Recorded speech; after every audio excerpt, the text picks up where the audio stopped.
The city of New Avalon was loud, bright, and never asleep.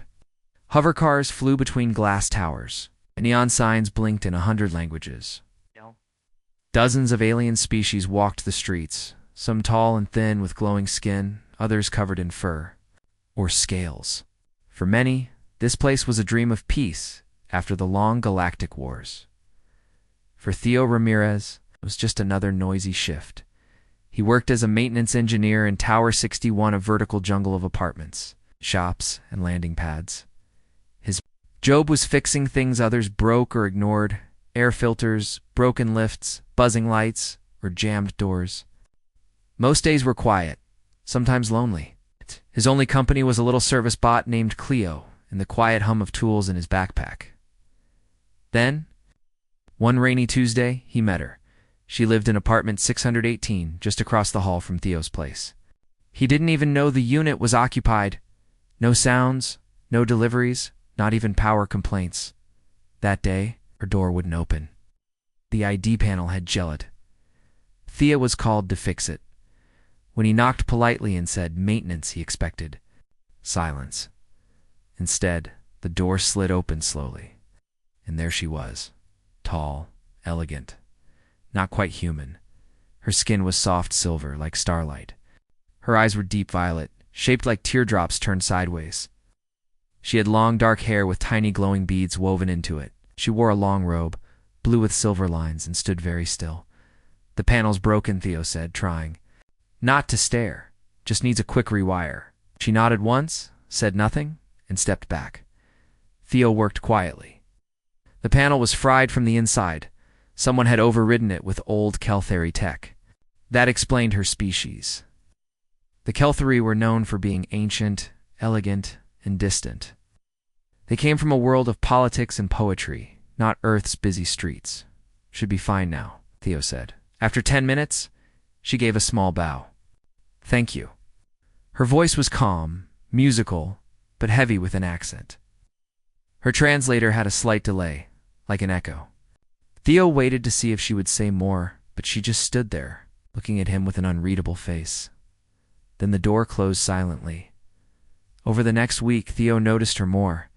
She never left her apartment during the day. Sometimes he'd see her at night, watching from her balcony. She would look down at the city lights, her hands resting on the rail, her face unreadable. Once he caught her watching an old Earth movie, Casablanca. He thought through her window. She wasn't like other Kelthari Theo had met. They usually walked in groups, spoke in poetic phrases, and rarely interacted with humans beyond diplomacy. This woman, Veer, he later read her name on the delivery screen, was alone. No visitors. No messages, no noise. One night, the hallway lights flickered again. Theo, tools in hand, decided to check the source. The circuit was near Veeresh's apartment. He worked fast, hoping not to disturb her. As he tightened a wire, he heard the soft click of her door opening. "Do you need help?" she asked quietly. He turned, surprised.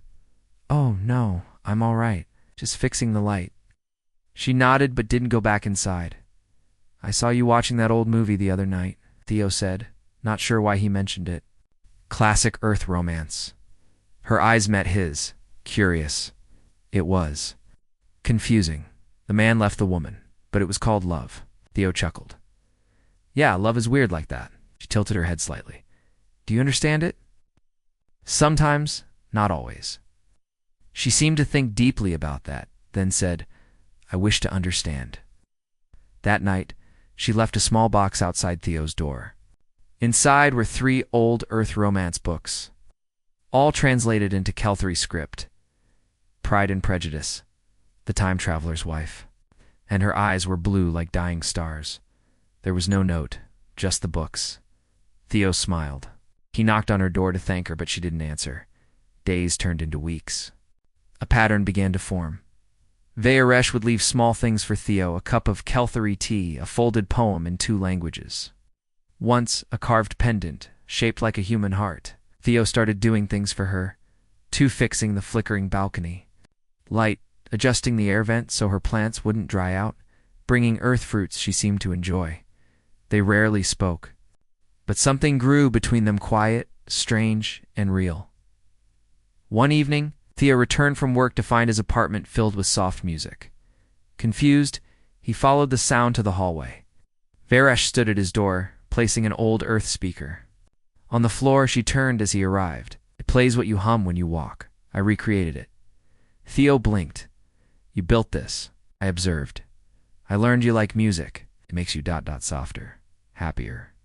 He stared at the speaker, which now played a gentle tune he often whistled. He hadn't even realized it.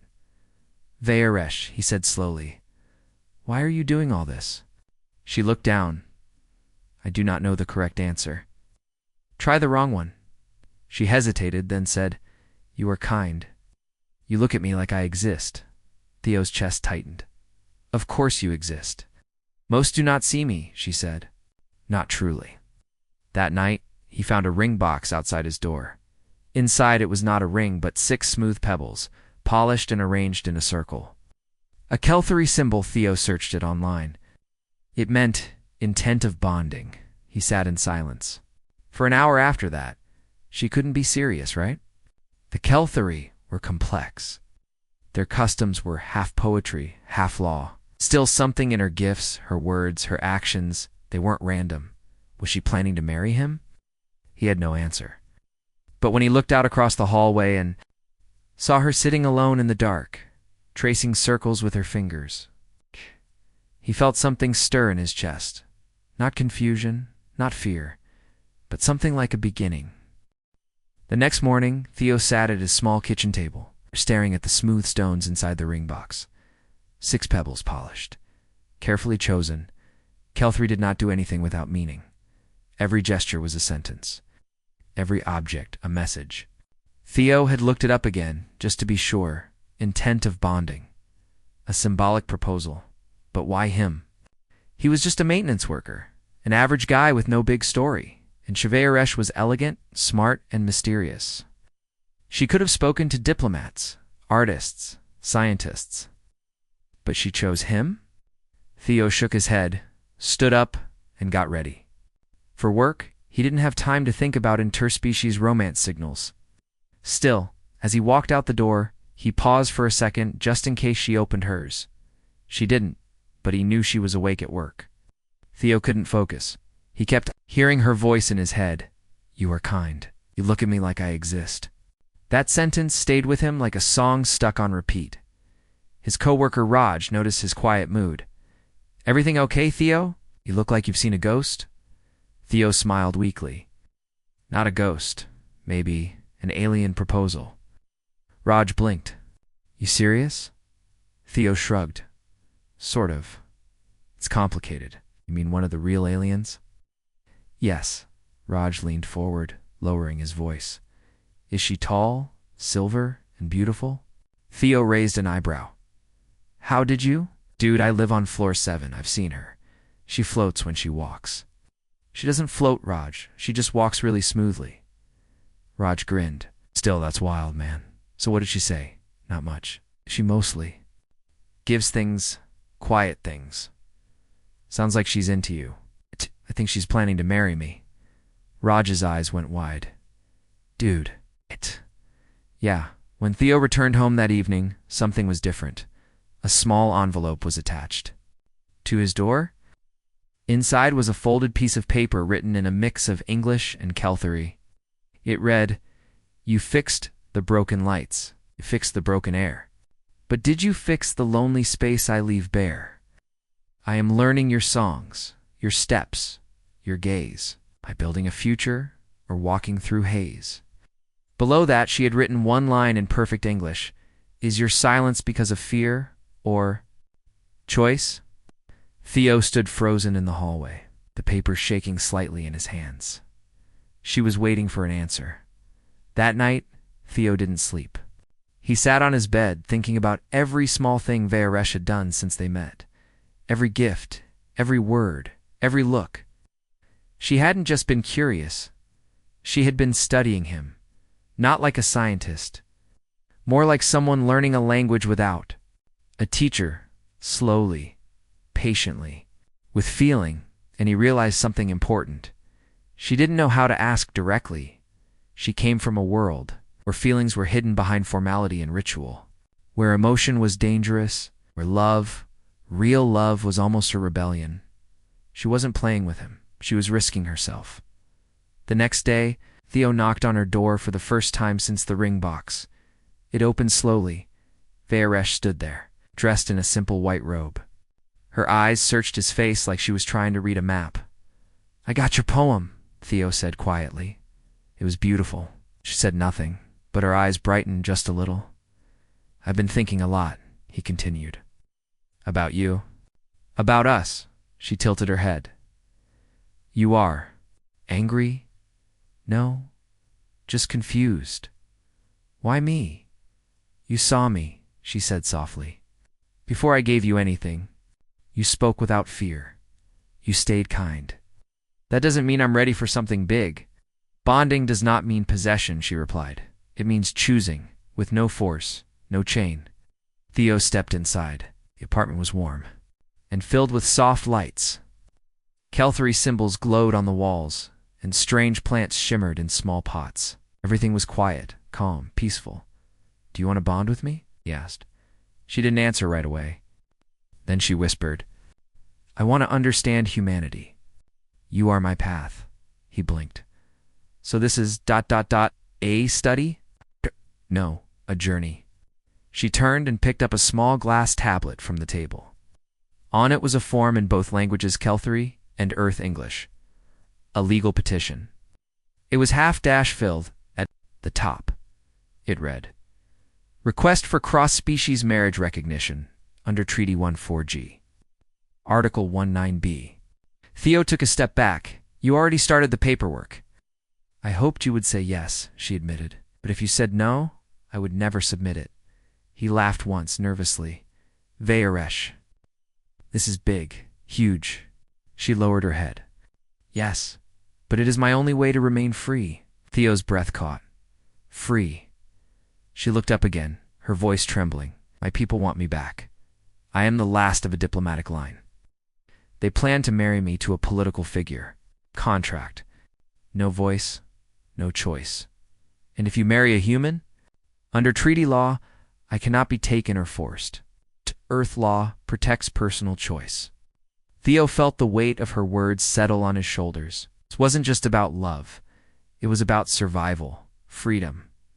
And she had chosen him not because he was special, but because he was kind. Because he represented the one thing her own world couldn't give her, a chance to choose her own future.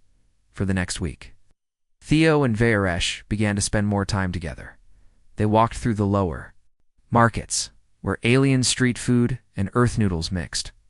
She asked questions about colors, smells, hand-holding, and why humans laughed when they were nervous. He played music for Herslow love songs, cheerful dance beats, sad piano notes. In return, she read him Kelthari poetry that made his heart ache. He realized that, under her quiet nature, she had a fire inside her, deep strength. And when she smiled, truly smiled, it was like watching the moon come to life. Still, Theo was unsure. This was more than culture. It was commitment. If he said yes, the whole galaxy might hear about it. If he said no, she might be taken back and locked into a loveless bond. One evening, while looking at the stars from her balcony, she asked him, "Do you still fear the answer?" Theo nodded. "I fear giving the wrong one." She looked out at the sky, her voice quiet.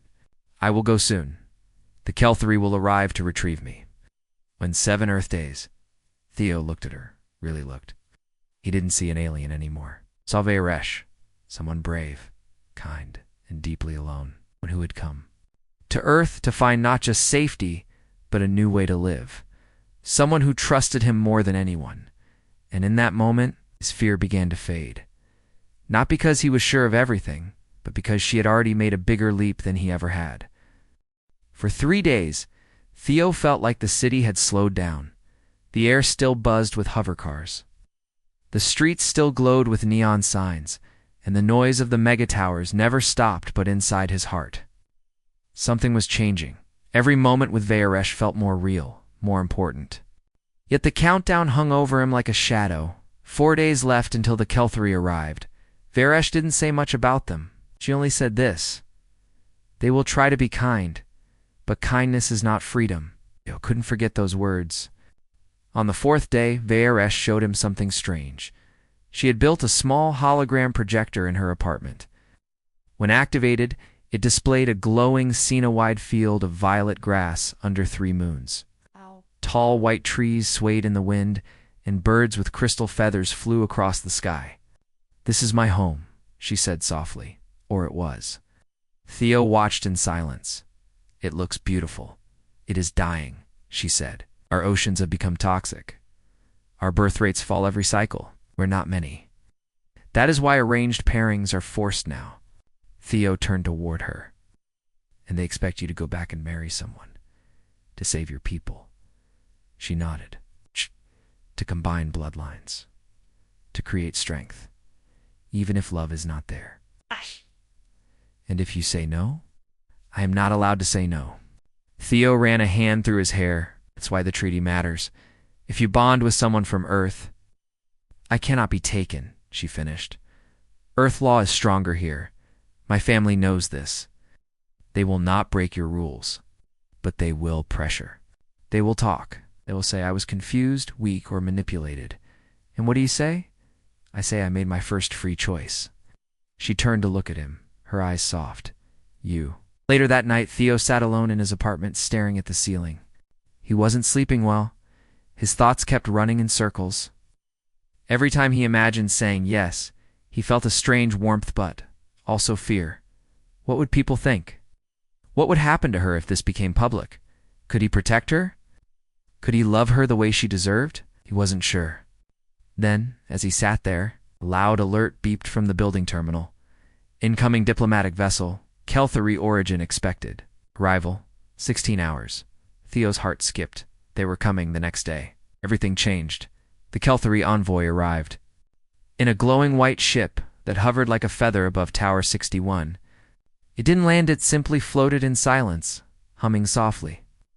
A set of shimmering stairs unfolded in midair, and 3 tall Kelthari figures descended.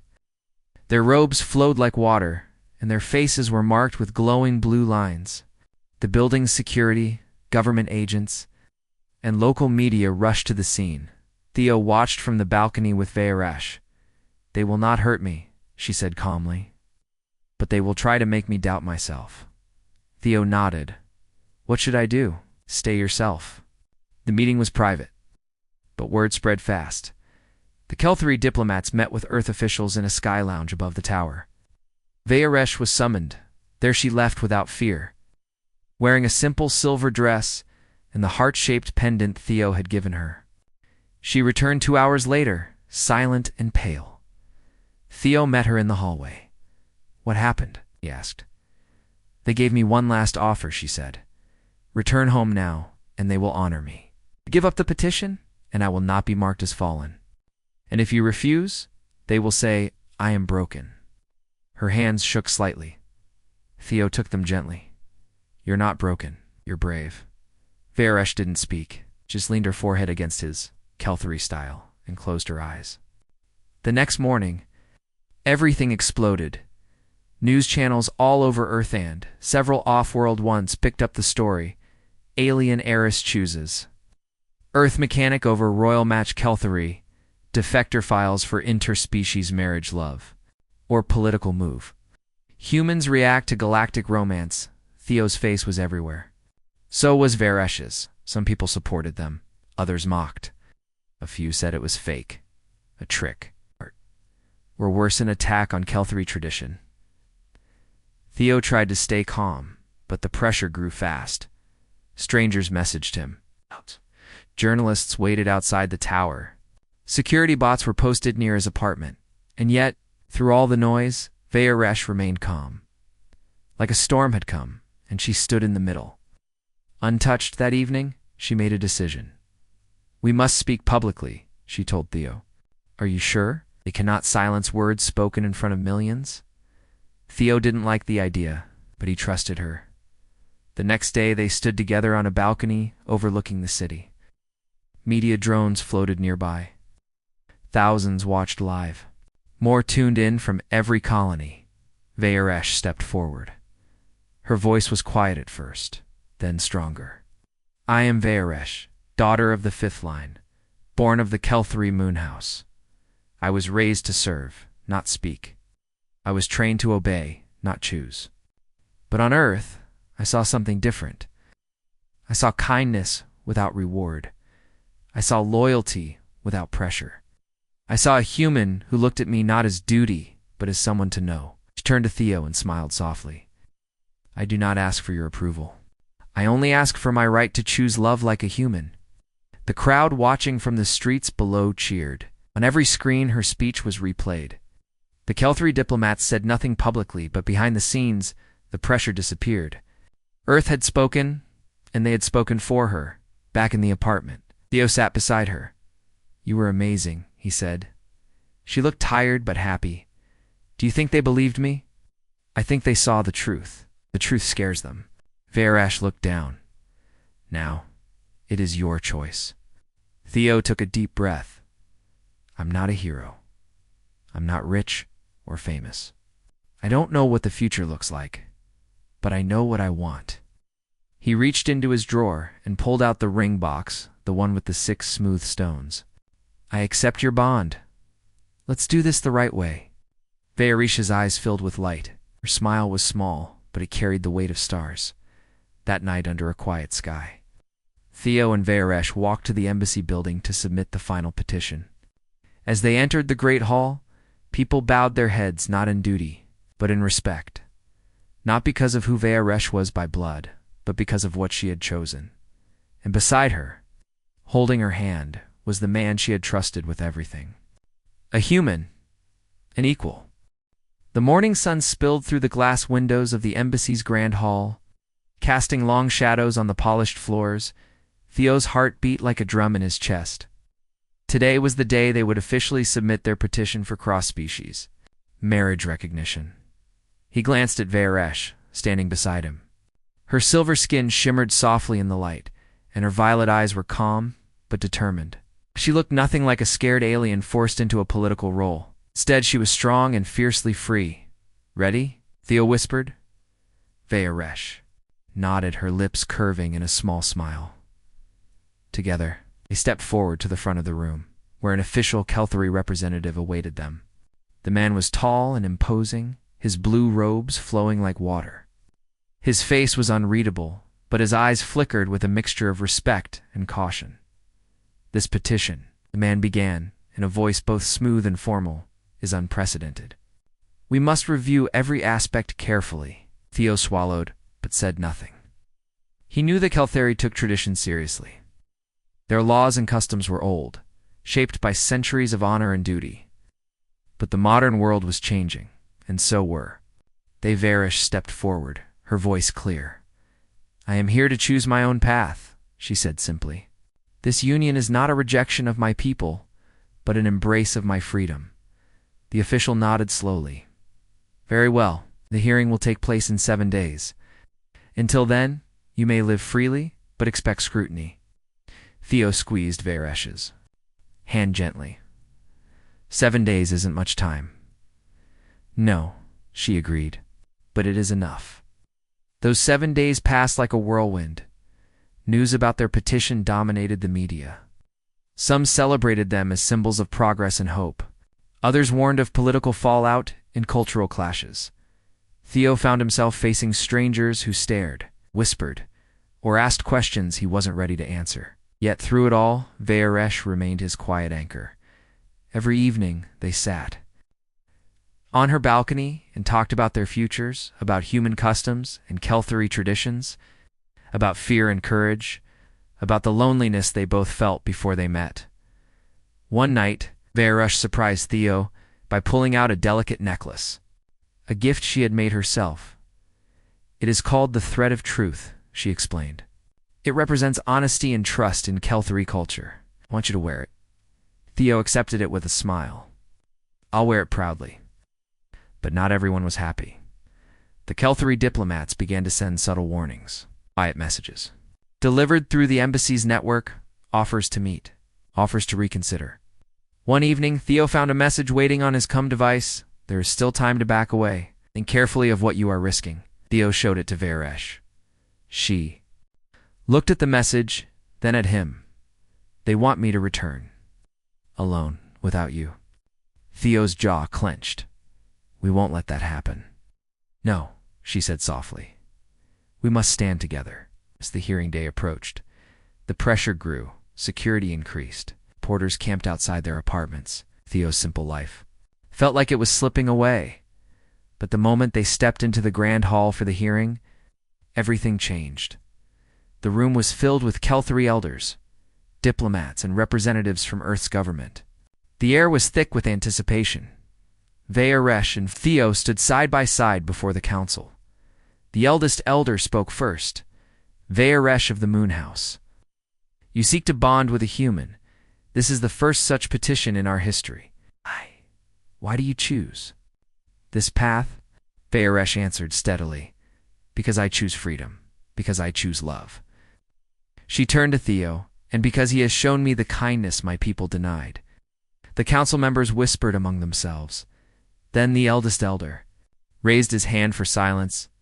Your choice challenges tradition, but it also offers hope.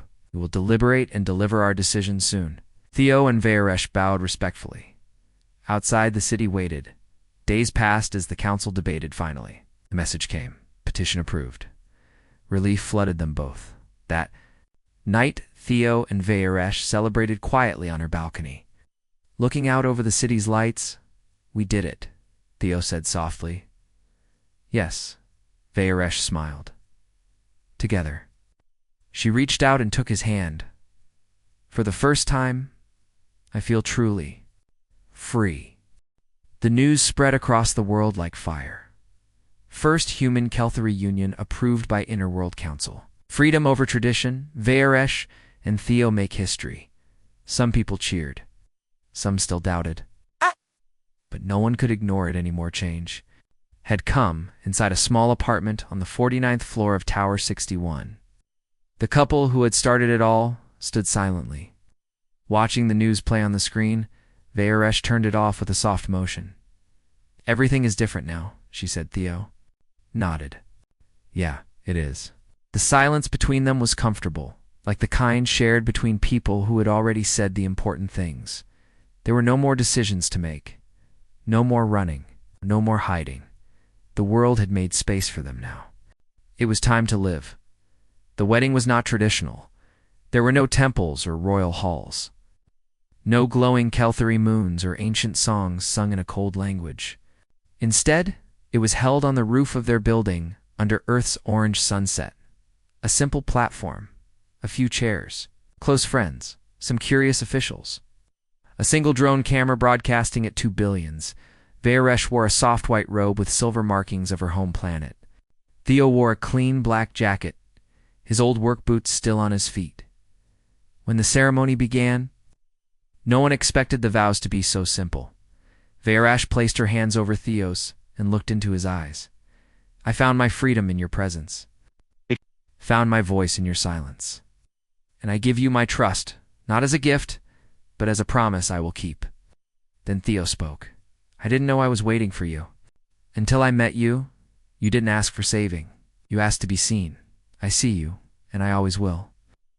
There were no loud cheers, just quiet tears, peaceful smiles, and a breeze that carried their words into the sky. After the ceremony, life didn't become perfect. There were still challenges. Varesh's family sent her cold messages, some filled with disappointment, others with passive bitterness. A few younger Kelthari reached out in secret, thanking her for breaking the cycle. Theo's workshop was swarmed with curious clients and media attention. But he remained the same mechanic who liked to fix things and drink cheap coffee. Some days were hard, but on those days, Varesh would bring him lunch, and they would sit on the floor of the shop, eating and laughing like nothing else mattered. Other days were bright. They discovered small things. Together, Earth foods Varesh had never tasted, local music she loved, street games she learned to fast and always won. They didn't live like heroes, they lived like partners. Months passed, The Kelthari world watched closely. Some called Viewership a rebel, others called her a pioneer. The Interworld Council began discussing new rights for voluntary cultural mixing. The ripples of their story continued to spread. One day, a message arrived from the Kelthari capital. Viewership opened it slowly. Her eyes scanned the text. She was quiet for a long moment. Theo leaned forward. Bad news. Oh. She shook her head. They want to offer me a seat on the new cultural council? They say I have. Live the path of unity. Theo blinked. Wait, you. On their council? Yes, it is surprising. Are you going to accept?